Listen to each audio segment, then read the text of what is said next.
अमचन music की शानदार प्रस्तुति।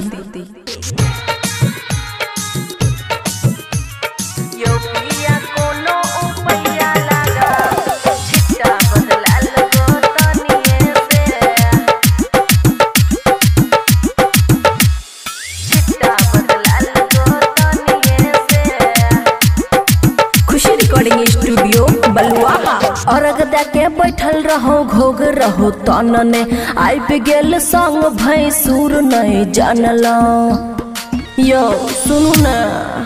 हाँ अर्घ के बैठल रहो घोग रहो तनने आई पे गेल संग भैंसुर नहीं जानल। भीड़ रहे बहुत गोतनी रहे संगे, भीड़ रहे बहुत गोतनी रहे संगे, बचते पिया कोनो उपैया लगाबू छिट्टा बदलाल गोतनिए से। यो पिया कोनो उपैया लगाबू छिट्टा बदलाल गोतनिए से। डीजे गुट मधुबनी, डीजे गुट मधुबनी। यो पिया कोनो उपैया लगाबू छिट्टा बदलाल गोतनिए से। हे यो अर्घ के हेरा फेरी भेल बुझै छी कि नहीं हम की कहै छी। हेतै बेकार हमर छठ पर्व कैल सुनू न।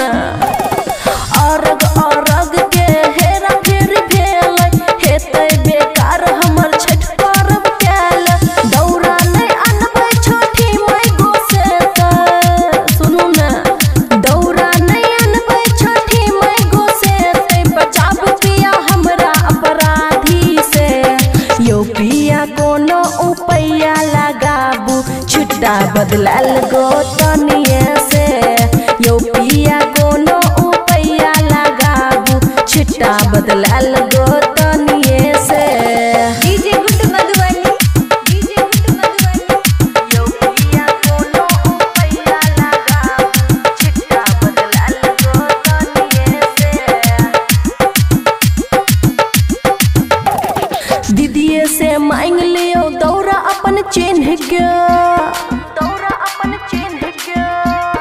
अमन विवान देत आहा के चिन्ह के सुनू न यो बोलियो न। दीदिए से मांग लियो दौरा अपन चिन्ह के। अमन विवान दे देत आहा के चिन्ह के। कहै खुशी जल्दी कोसी भर लिया, कहै खुशी जल्दी कोसी भर लिया। मैया दुख दूर करते बाझिन के। यो पिया कोनो उपैया लगाबू छिट्टा बदलाल गोतनिए से।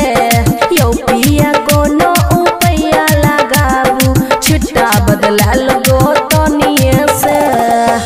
खुशी रिकॉर्डिंग स्टूडियो बलुआहा।